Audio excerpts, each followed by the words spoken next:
Wait, man. Might be a little technical. Dang, that might be a little bit too. We'll just edit that part. Yeah. Yo.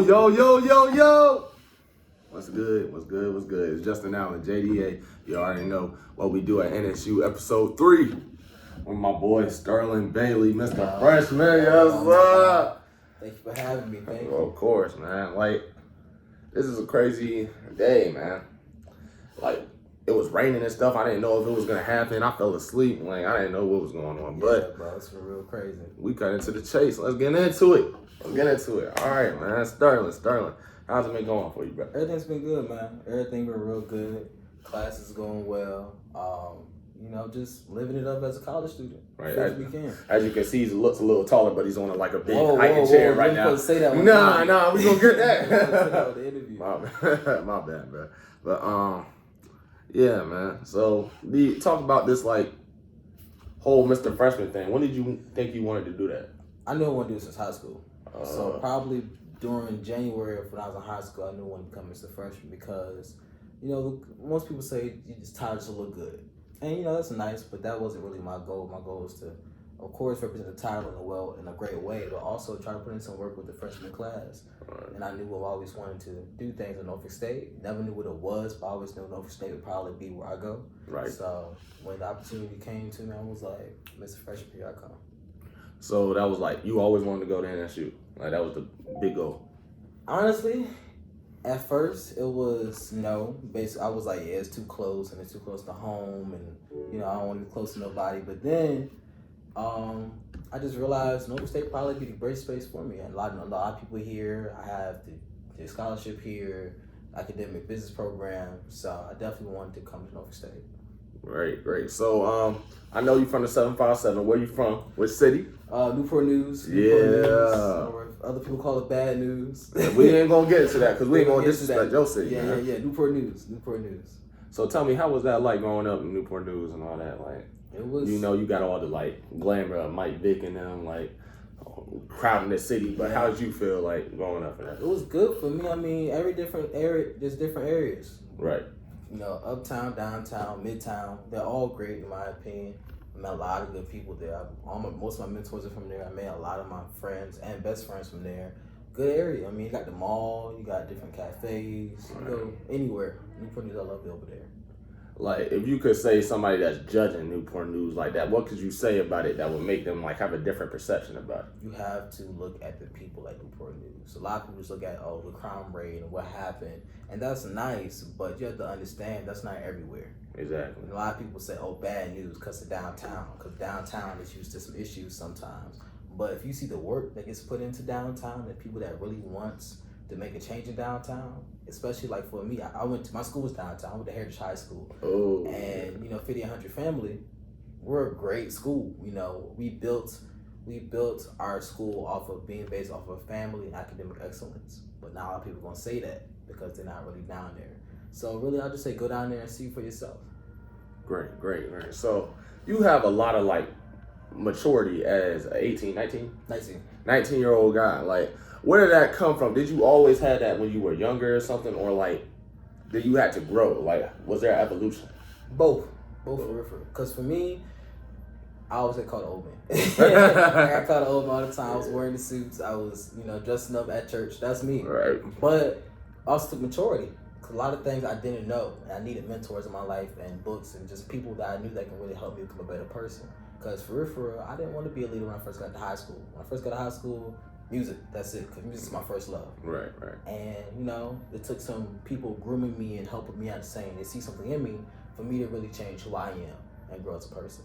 Yeah, I saw your video you posted on Instagram. You were playing snare in the marching band. Like, yeah, you've been playing marching band because I'm a fellow bass at National River High School in Suffolk, Virginia. Okay. Went to Sugar Bowl and all that. Not trying to Okay, trying to like you. Yeah. But was that always a love or something like that? Like, so for me, I did marching band for I think one season. Yeah, one season.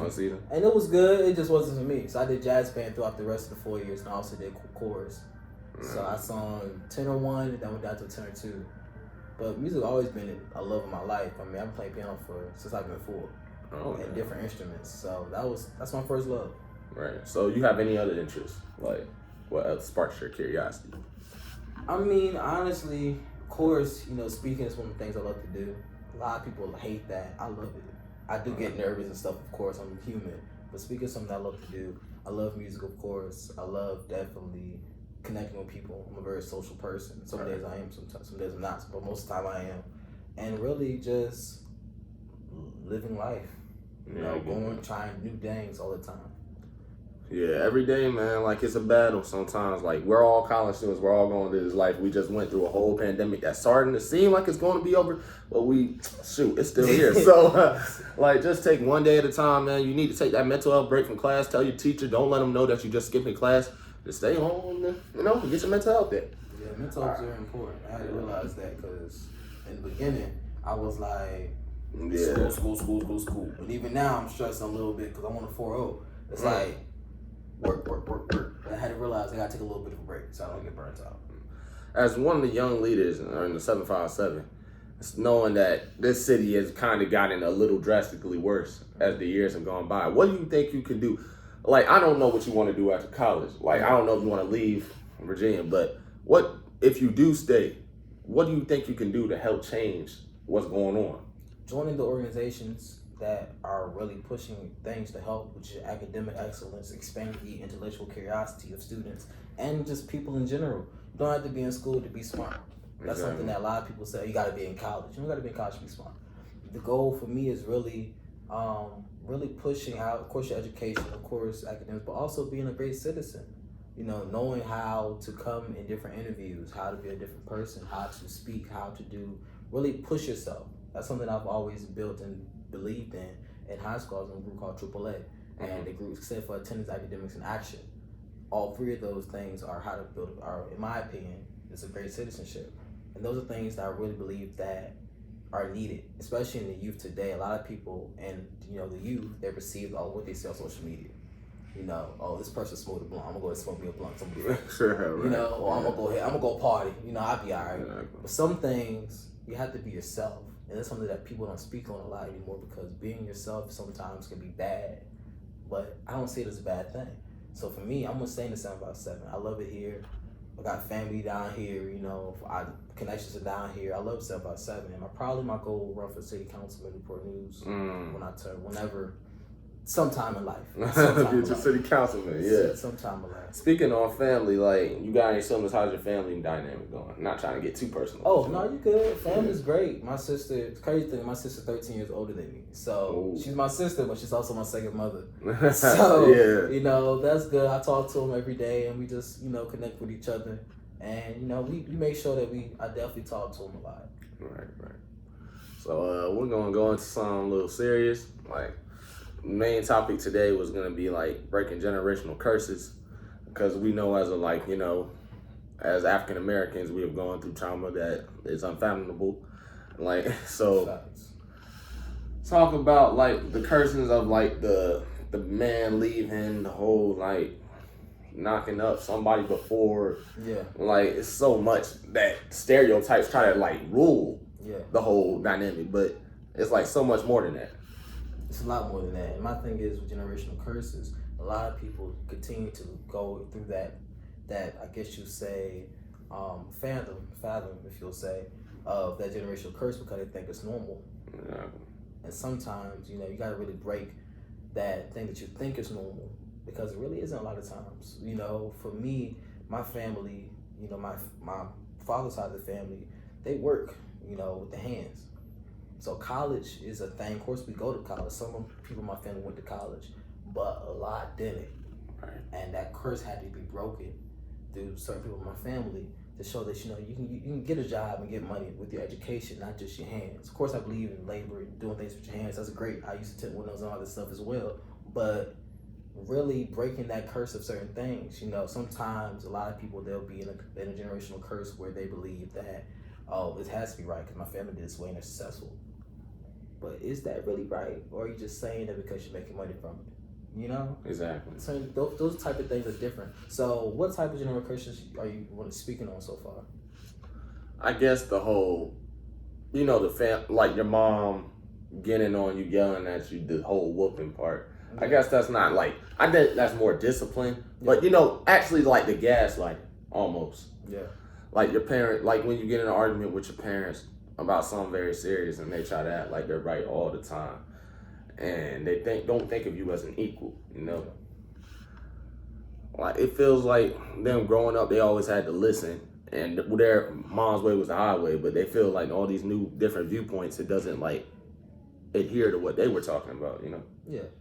So I just want to like talk about that, like the black trauma that has gone on. Yeah, there's a lot of stuff that's going on in our community that hasn't been spoken about, and a lot of parents and just people in general believe it's still right to do that when they don't know how to adapt and change with the times. Exactly. You know, me screaming at you, that may have worked 20, 30 years ago. Yeah. But now, the kid may come back at you. You know, I believe, of course, discipline is something that's important. I believe that the parent needs to teach the student, you know, teach their kid, what to do in life and stuff like that. But there's certain ways of teaching things now. And that's what I believe. Some, you know, the whoopings and stuff, of course, got a whooping every once in a while. Yeah. Sometimes you need it. Some kids need it. Some kids need it just to get a little bit of obedience in there, man. A little belt. Yeah. You know, 24/7. Can't do it that way. Nah. But yeah, man. I'm kind of like that right now down, but I'm just like going on as I go. I'm sorry, bro. Right now and down. It's a good conversation. Yeah, it's a good conversation. Like, pretty much, you know, we had something in the water back Virginia Beach. It brought like a whole different whole worldwide thing to Virginia Beach that it didn't get as much before. Because, you know, of course, you know, Pharrell and them brought like the elevation of the city. Yeah. And like 757. But then, like, you hit the shooting back in 2020, I think, with Pharrell's cousin and then the Bad Girls Club getting hit with stray bullet, I think. Yeah. Do you think it was a great decision for him to move it, even though it's mostly the Virginia Beach Police Department's fault and not the city? Mm-hmm. Well, probably the city because, you know, the city council and all that didn't really do enough to stop it, or like try to like make amends for it. Do you think it was a good thing moving it? I mean, it was good for a good look on the city. Yeah. But I just don't think he really took into consideration some of the factors of doing that. You know, when you speak on shootings, you really can't blame Pharrell though. Yeah, you can't. Because the person that did the shooting, this person you want to blame. You know, for example, at Heritage, I was in a shooting at Heritage High School, and you know we can't blame the school for the shooting. That person did the shooting, had to blame them for it. You know, right. So it was a sad situation. It was very sad. But I don't believe that you want to just talk about the area. We got to figure out the people that's in the area and figure out what made him think, oh, bringing a gun to that situation is it, you know? Right. All right, let's get out of the savvy stuff. I love the conversation. But we're going to get into some black culture real quick. Shoot. Cool. Like I was talking to my boy Adam last time. It didn't make the cut because Reels only takes like 15 minutes. But it's on my full YouTube if you want to go. JDA. It's going to be hard to find. But we're going to talk. This is my segment. I'm probably going to make this a new segment. Top 5 black actors / black women actors. If you want to go. Bro. I know it's a hard list. You can do favorite, top 3, top 5. It don't matter. Top 3. Top 3, let's get it. All right, Sterling Bailey's top 3. Come on, man. You making this hard. All right. I'm going to say Will Smith. All right. You got to give a little reasoning. We got to keep this going. Will Smith, he can do anything. He can do comedy, he can do action, he can do dramas. Right. I mean, the way he act, you really believe in that character. Like, when I was little, Hancock was my favorite movie. I believe that was a real person. Like a real superhero. Exactly. So, he can make you believe. Dang, man. Number 2, I'm going to say Dwayne Johnson. Yeah, Dwayne, because he can do anything. He's literally a superhero right now. Really? You know, but he's in Central Intelligence. So his way on acting is kind of different. Plus, his story is different. You know, he's a wrestler, then you go to an actor. Right. I respect that. And number 1, you know, you gotta go with Denzel. Go with Denzel. That's really at top of everybody's number 1 list. You gotta go with Denzel. Denzel make you cry. Nah, for real though. I ain't gonna lie. You seen the Malcolm movie? Ooh. Denzel make you tear up. So nah, he did that. Man. Denzel definitely number 1. All right, I'm about to go number 3. I mean, top 3, I guess. I'm about to go Lakeith Stanfield, number 3. Okay. Lakeith Stanfield, like, of course, I probably said, nah, y'all ain't seen that. Lakeith Stanfield, of course, Get Out, Atlanta, Sorry to Bother You, Black Messiah. Like, he's played a lot of like he's very versatile with his roles. Like you see Atlanta and then you see Black Milan, you wouldn't think that's the same actor because he's so versatile. He knows how to like change his demeanor during roles and just do what he has to do. Yeah. And I just like respect that. And he just kills every role. Number 2, probably Denzel. Yeah, of course.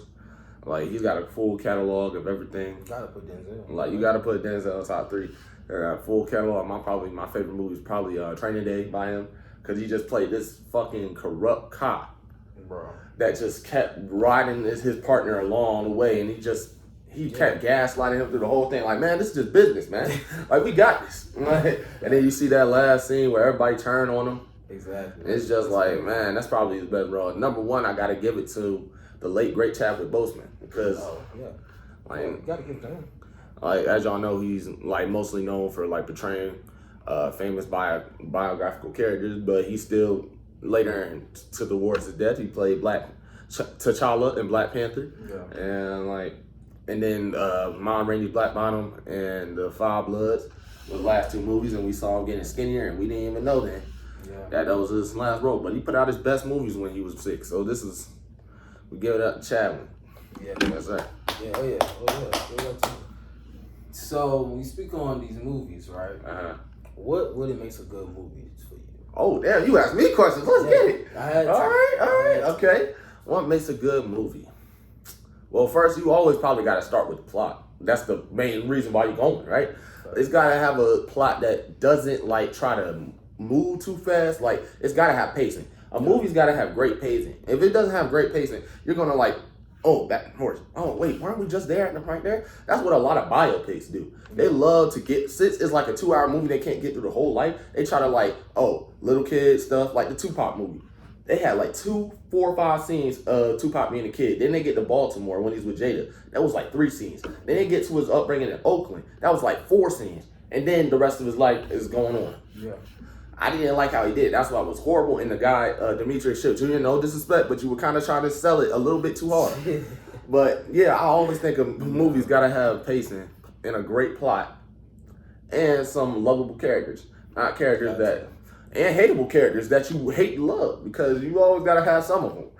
Yeah, man. What do you think is a good movie for you? Good movie?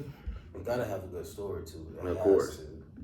But the problem in the movie, it has to be a real problem that somebody believes. If that problem not right, it's not gonna be good. Like, if we can figure out that you could have just solved this by not talking to that guy or like doing that stupid thing in the movie, then what's the point of the movie, man? Like, it's gotta make sense. It's gotta be sensible. Exactly. No, it can't be that way. What? If it doesn't make sense, can't watch it. I can't, because I'm bad at looking at movies. I really can't. I go to sleep during movies. Nah, for real. It just depends. It has to be a good movie for me. It gotta be a good movie. Let's get into some music artists. Like, are you an old head, old school? I love all of it, bro. Ooh. I love all of it. You making this hard for me. Nah, we don't even gotta like go into a top 5. We can just talk about that. My favorite artists of all time, musician wise, musical wise. I feel like I know. Voice wise. Who? Go ahead and say it. Michael Jackson. No. Damn. No. All right. I'm gonna say Prince. Okay. I'm a Prince fan. I love Mike, but Prince he brought something different to the musical, the musical outlook for real for me. Yeah, Prince is my guy. He played 20-something instruments, sung songs, he was versatile as hell. Danced, made all types of music. The man could rap and sing. The man was different. Nah, for real. Like, of course, Michael Jackson and Prince had that big ass rivalry. Like, who was the best of the '80s, going to the '90s? You could probably say Mike ruled the '90s more than Prince.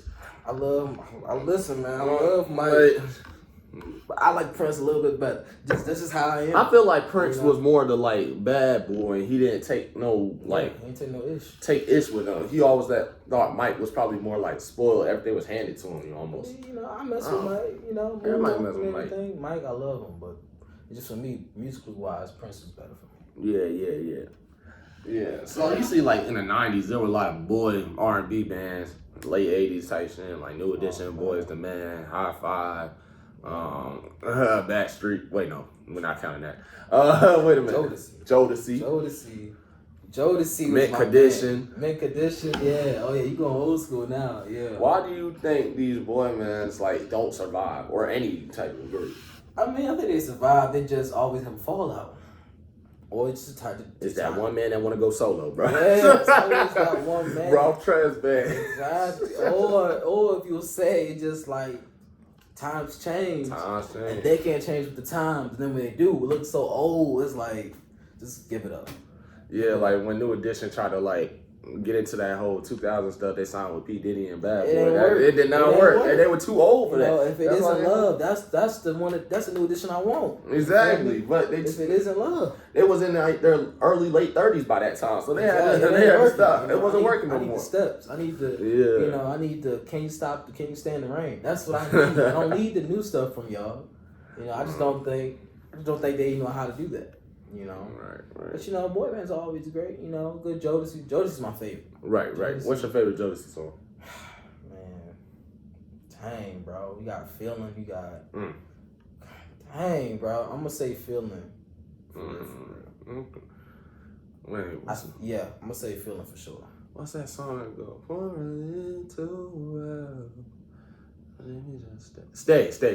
Yeah, that's my song too. That's my song. Forever My Lady, good. Forever My Lady, yeah. It's good. Fiendin'. Yeah, just Cry For You. I'm gonna just say, I'm gonna say Feeling. Yeah. And they coming back, so I may go to one of their concerts. They just came back. For real, even what's the name? JoJo. Not JoJo. Casey. Not Casey. The pretty boy other band. I forgot his name. Devontae, yeah. Even him? They all back. Damn, that's great. They all back. Man, I don't want to stall this out. I'm trying to think. Like I was going on a roll. I tried to go back in the day and man. Shoot. Do you feel ever nostalgic about the childhood that, like, of all the Disney shit and Nickelodeon that we ever done? So you know what's crazy? What? I was such a church kid. I didn't look into that stuff for real. Oh!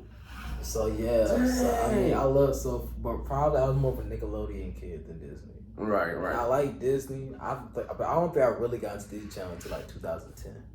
For real.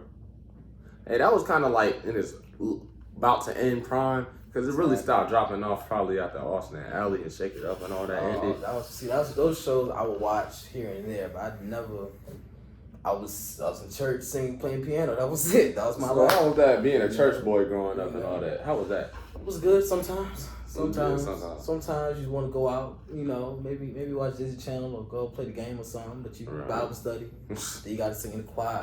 Then you got this meeting, that meeting. This, it gets tiresome sometimes, but I loved it. It gave me a foundation that I still carry on for the rest of my life and today. And being a church boy, I mean, it's not always bad. I learned how to dress, learned how to speak. They had me sing "Oh Happy Day" at 4 years old in the choir. So, being a church boy ain't too bad. I still consider myself a church boy in some aspects. Right. Sorry, I'm about to put one last question, but all right. So, when you see yourself now, and you see yourself in senior year, what kind of legacy do you want to leave at this campus, and what legacy do you want to leave once you get out of here? Like what do you want to do after, and what impact? First part of that question, is on campus. I want to leave my legacy. Looking back, saying Sterling Baiiley Jr. did his goals that he did the goals he wanted to accomplish, but most importantly, he impacted others. That's my goal. If that's education wise, if that's just showing them that you can make it through life, if that's praying for them and showing them that God still loves you and His favor is over top of you, that's my goal. Yes. I didn't, I came to Norfolk State. Of course, I'm here for education. That's number one. But number two is what's the gift that I can use to help others? Exactly. I don't need the light. I don't need to shine. I don't need to be known I don't need to be known around the world. This and that. I just want to be able to say I help somebody out, and they flourish, not me. I don't need to flourish. God's favor is over me. Now it's time for them to shine. That's my goal. I don't, by my senior year, I won't look back and say I accomplished 3 things. 4.0. Right. 4.0 GPA. That's my goal. GPA. 4.0 GPA. Number 2, I was able to build groups and clubs that can last on through Norfolk State, and and 3, that the students were impacted some type of way. If that's from a religious aspect of praying for them and speaking about God, that's from me helping them out education, if that's them basically just saying, listen, I just became better. That's all I want. Y'all gotta have it through me. And then the second part of that question, I leave this earth, I spread God's word to a lot of different people. That's the end goal for me. That's the most important thing. 2, I had a family that grew up in traditions, godly morals, and used the education to succeed in life. And 3, that I had a good time. You feel me? I had a good time. I had a good time. That's probably the end goal. Leaving God's mark, man. That's the most important thing. Yeah, man. That's the most important. When you speak on that, a lot of times people say, "Yeah, leaving God's mark," but they don't really understand that. Not just talking about God, not just playing Kirk Franklin, but helping them read the Word, praying for them, and just letting them see that there's more to life than just what you see with the eye. Walk by faith, not by sight. I've never heard that saying. Shoot. That's the saying that everybody say at church. Walk by faith, not by sight. Man, I need to get myself back more in church. I ain't been in a while. Because, and especially in college, man, a lot of people give up and drop out and do a lot of bad things because they don't have no hope. They're stressed out. They're tired. But for me, my hope comes from the Lord. Exactly. There's been times, even throughout these 5 weeks, I've been like, dang, if I could go to the shipyard. Which ain't a bad thing, man. Everybody is different. Which ain't a bad thing. But for me, I can't do it. For me, I can't. Now, anybody else, oh yeah, go ahead, make your bread. Exactly. I've thought about it many times. Mm-hmm. But then I realized what's my goal, why I need college. And then I had to call on God. And that gave me everything. That's great, man. Not to make it all sad, depressing. No. We getting into the nitty gritty, man. This is no disclaimer. We get into the deep stuff on this podcast, man. And I know I don't got no mics yet or no professional stuff like editing and stuff, but we're getting there. This is just the start. This is only episode 3. What you're doing, bro, is something that is going to help not just you now, but in the future. You're going to look back at the experience of you interviewing whoever you interview. 10 years from now, you're interviewing some of the most biggest celebrities in the world. Man, that's going to be my dream, bro. Oh, my God. 10 years from now, you interview celebrities in the world, and you was like, dang, I started in the nursing building. I'm 27 with an iPad. No mics or nothing. Listen, when you hit me up about this, bro, thank you. I feel honored. Because at the end of the day, a lot of people want to do this. But you had the guts to do it. So thank you. You got my support for sure. Of course, and my God. My God, Sterling Baiiley Jr., man. This was what we do at NSU episode 3. Again, with my boy Sterling Baiiley Jr., Mr. Freshman. We out of here. Yes, sir. Peace. Peace.